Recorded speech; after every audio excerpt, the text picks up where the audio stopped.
encuentro con algunas de las iniciales colaboradoras de Debate Feminista. Pues me sentí muy emocionada, muy emocionada.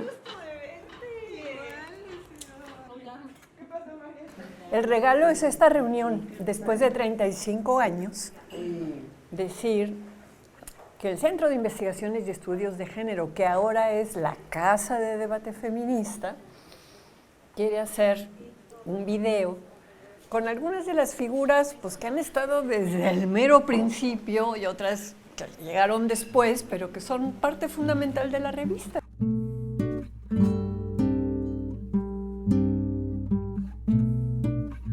Hortensia Moreno, que fue realmente mi pareja en muchos sentidos, la mamá de nuestra hija. Entre las 10 y las 11, Orte se puso a pensar, voy a revivir Debate pa' que vuelva a circular. Gracias a esta mamá que la salvó después de que terminó la primera etapa. Este proyecto lo encabezó y lo sostuvo Marta durante 25 años. Yo me tuve que ir por cosas de la vida, pero quería volver.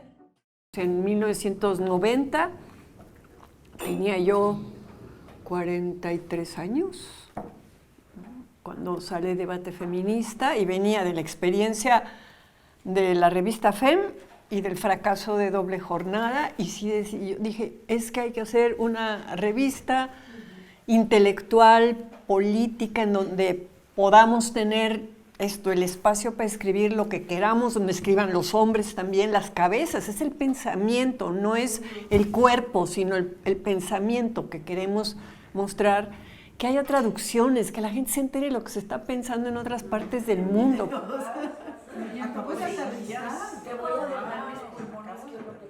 Ahora que venía viajando hacia acá,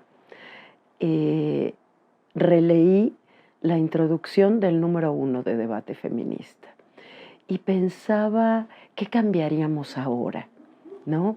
¿Qué es lo que ha cambiado en el mundo y qué ha cambiado en nosotras? No solo 35 años más, que es casi una vida, sino también cuáles son las cosas que en ese momento Marta, sobre todo Marta, se propuso y después, bueno, se sumó todo el grupo, pero Marta es la que firma esa primera presentación y habla del compromiso político, habla de vincular academia con política, que no sean dos espacios separados, habla, como siempre habla Marta, en contra del mujerismo y de qué vamos a hacer desde el movimiento feminista. Y para mí fue un regalo de la vida. Nunca me imaginé que Marta Lamas, que ya era Marta Lamas, me dijera, vente a Debate Feminista. Está Mary, está Cecilia, está la gran Hortensia Moreno. Debate Feminista pues era una suerte de publicación, casi podría yo decir experimental, en el sentido en que pues no se podía encajonar ni en una revista propiamente académica, como lo es hoy muy bien, y tampoco era una revista de opinión política ni una revista cultural, sino que era un bicho híbrido muy creativo. Creo que aquí la imaginación y la inteligencia de Marta Lamas permitieron la creación de este producto editorial desconocido, inédito en México. A mí Marta Lamas, a quien yo ya conocía, no me invitó. 35 años después. Eso sí lo recuerdas. Eso lo recuerdo claramente. Me colé y pues luego ya aprendí muchísimo también. Yo no tenía idea cómo se hacía un producto editorial y creo que este es un producto editorial muy novedoso en su momento por lo híbrido que es, que tiene de todo y que lo que guía es la cabeza de Marta. Son 35 años de aprendizaje, 35 años de mucho trabajo, Y 35 años de muchas intuiciones, porque Debate Feminista siempre se hizo sobre las rodillas. Se hizo en la casa de Marta, en Corregidora, en la sala, con una reunión extrañísima para mí, de un montón de señoras que yo decía, ¿qué onda con estas señoras, no? Nos quedábamos tú y yo revisando pruebas y es que se tiene que ir mañana. Yo le decía, Marta, ¿pero por qué tiene que salir a tiempo? ¿Cuál es la urgencia? ¿Por qué no dejamos que salga la semana que viene? No, se tiene que ir hoy. Y entonces eran las 8 de la noche y Carlos me estaba esperando en el Volkswagen hasta esas horas, furioso, por cierto.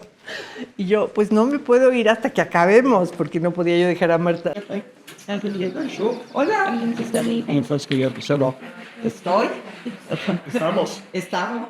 Mira, el rollo de la imagen ha sido un debate dentro del debate y es de lo que yo voy a hablar. ¿El rollo de qué? De la imagen. Cuando Marta me invitó, yo le digo, Marta, pero a mí me gustaría como aportar desde este otro lugar, no desde el rollo, sino desde la imagen. Y Marta me dijo, sí, haz lo que quieras y ven y lo vemos aquí en las juntas editoriales, entonces yo llevaba materiales y tal. Y este ladrillo de 400 o 450 páginas, too much, de que sea pura letrita, o sea, vamos a meter la imagen, pero fue mi lucha de siempre en Debate Feminista hasta la fecha.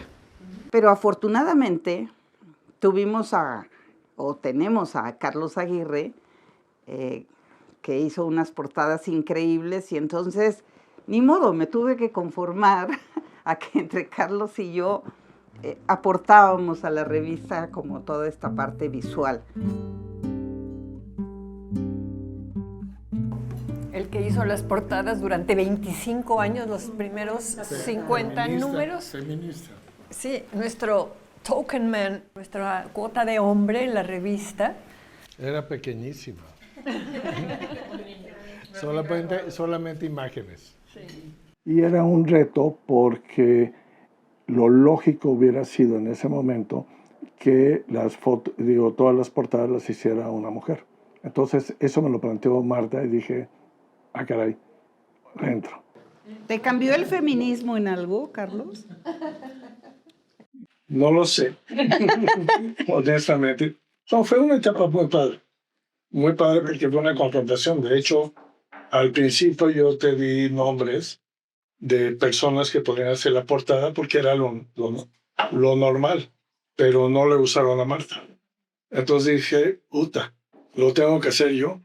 Entonces, así comenzamos. Éramos muy distintas, somos, ¿no? Muy distintas entre nosotras y sin embargo había temas muy fuertes en común. La vivencia de los feminismos, la búsqueda de esas respuestas indispensables, ¿no? Las preguntas que tenían que ver en aquel tiempo, sobre todo con qué es una mujer, dónde nos han colocado, dónde estamos atrapadas. Yo venía acá, por ejemplo, y compraba FEM, pero yo no había visto una feminista en mi vida, mexicana. Y las primeras feministas mexicanas que yo vi fue a los 38 años, justamente cuando conocí a Marta. O sea, es que es increíble voltear a esa época y darnos cuenta cómo fuera la ciudad. Entonces era mucho más fácil acceder a las feministas extranjeras, porque tú venías a la Ciudad de México, te metías a las librerías, te ibas con tu tambache de libros, tú sabías qué hacían las francesas, las italianas, las alemanas, las gringas, pero salvo FEM, no había manera de saber qué hacían las mexicanas. Así eran aquellas épocas.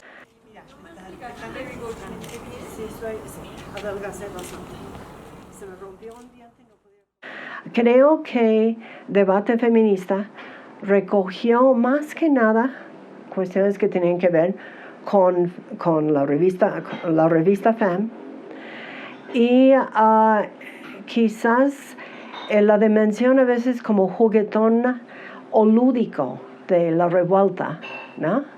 Irreverente, que se puede apreciar siempre en Debate Feminista por la presencia, por ejemplo, de Jesús, ¿no? En fin, como Hay gente que lo primero que leen de debate feminista era a Jesús Rodríguez, ¿no? Si no sabes dónde está tu clítoris, no te metas en ningún intríngulis. Una cuarta por debajo del ombligo, busca bien y encontrarás un gran amigo. Teníamos nuestra sección de Argüende con Jesusa, que nos daba su texto, que a veces era el script de la obra de teatro, y la canción de Liliana con la partitura, ¿no? Si Diosito hubiera querido que no me masturbara o masturbase, me hubiera puesto el sexo más abajo o las manos más arriba. Yo tengo un recuerdo que me acuerdo que me morí de la risa porque Jesús nos estaba presentando o no sé. Y me dijo, tú eres la que corrige, ¿verdad? Yo estaba ahí iba a presentar. Dice, este ladrillo, mira, nadie lo lee. Mejor ni corrijas, hombre. ¿Para qué corriges? Nadie lee esto, de veras.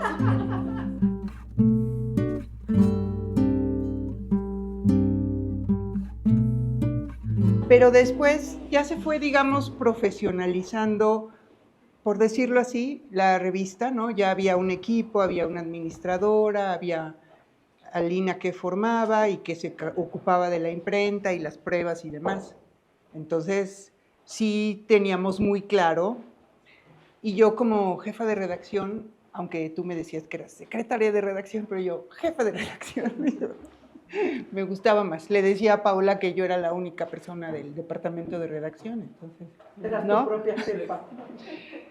Entonces, durante mucho tiempo, pues, ya era Trataba de ser empresa porque... Porque nos cayó Hacienda. O sea, sacamos la revista los primeros 3 años libremente, la llevábamos a las librerías a vender y de repente me llega un citatorio porque no la teníamos, no habíamos sacado el permiso ni nos habíamos registrado en Hacienda y hubo que hacer toda la monserga. Entonces creamos una sociedad que se llamaba Metis, Productos Culturales, porque Metis es la audacia del débil frente al fuerte, para tener una figura jurídica que nos diera respaldo y entonces pagar lo que había que pagarle a Hacienda y todo eso, pues eso fue como a los 3 años más o menos, ¿no? Que nos cayó Hacienda. Sí. Para mí debate fue invertir parte de mi herencia económica, o sea, yo sostuve la revista los primeros 3, 4 años, hasta que nos cayó Hacienda, y luego pues fue el tema de salir a talachar a conseguir financiamiento y anuncios para una revista. Entonces hubo todo un trabajo de corte administrativo financiero que fue una carga en su momento, fue complicado hacerlo y que también fue una liberación. Lo que fue muy padre fue la libertad que teníamos para hacer lo que se nos pegara la gana. Sí. Si había un artículo de 45 cuartillas y nos gustaba, iba.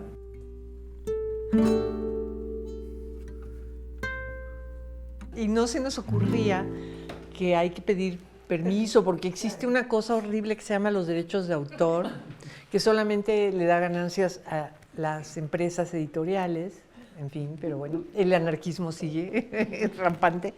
Pero entonces creo que eso fue uno de los motores fuertes, ¿no? O sea que realmente era una revista muy libre, muy, muy libre.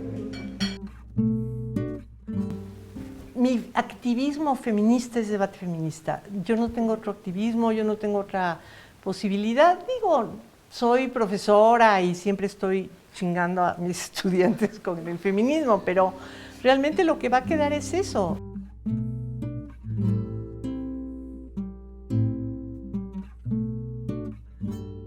Los temas que iban surgiendo, algunos los proponía Monsiváis, obviamente que era el azote de Hortensia Monsiváis.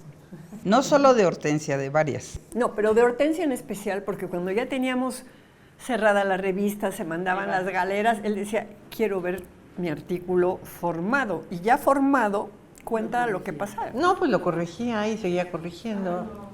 Y teníamos ya todo listo y faltaba el artículo de Carlos. Y tenía que salir a tiempo. Sí, eso sí tenía que salir a tiempo. ¿Sabes qué pasa? Que la revista siempre ha salido a tiempo y la hemos mantenido a tiempo y nos echamos esa bronca de que la revista salía en marzo y octubre. Y en la Septiembre, y luego se cargó a octubre, abril y octubre. Sí, porque Monsiváis no entregaba a tiempo y entonces había que correr un poco. O sea, la más culpa semana. de todo la tiene Monsi. La culpa, sí, como siempre. Creo que Debate es un esfuerzo colectivo, pero que Debate también es el producto de ese colectivo que se llama unívocamente Marta Lamas. Y la verdad, le rindo un homenaje que espero ustedes no divulguen porque no lo volveré a sostener en público. Yo con Carlos hablaba, él me recomendaba artículos, lecturas, y realmente fue a partir de que él muere en el 2010, que a mí me costó muchísimo trabajo seguir con el proyecto. Si no hubiera sido pues por todas las demás y por la propia Hortensia, a lo mejor en vez de durar 25 números hubiera sido menos.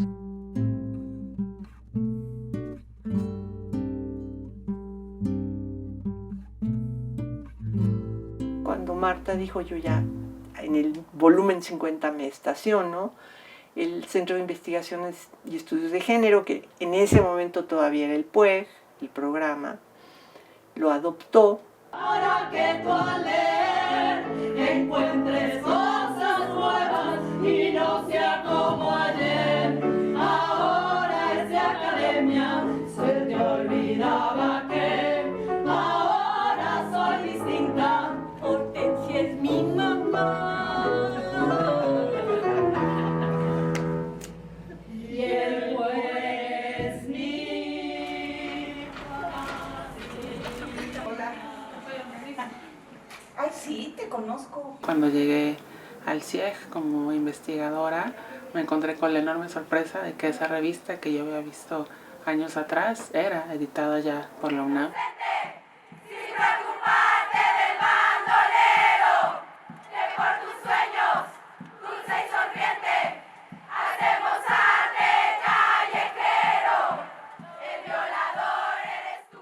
Ha sido una escuela y que afortunadamente ahora las nuevas generaciones van a poder como hacer ese repaso de la historia de cómo hemos construido un movimiento feminista, ¿no?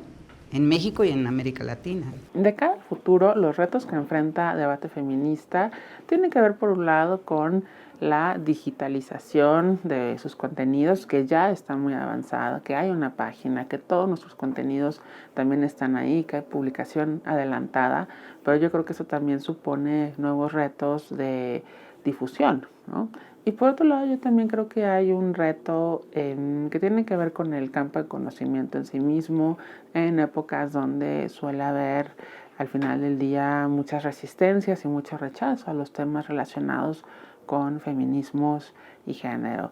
Finalmente, yo identificaría un tercer reto, que es las nuevas generaciones que no necesariamente se acercan a este tipo de contenidos escritos, ¿no? Tenemos generaciones que han crecido con un teléfono celular en la mano y que quizá la lectura no sea su principal interés. Entonces yo creo que hay ahí un reto de acercar a nuevas lectoras y lectores a estos espacios que son tan entrañables y son tan necesarios para crear una sociedad y una ciudadanía crítica, informada y, por qué no, más democrática y justa.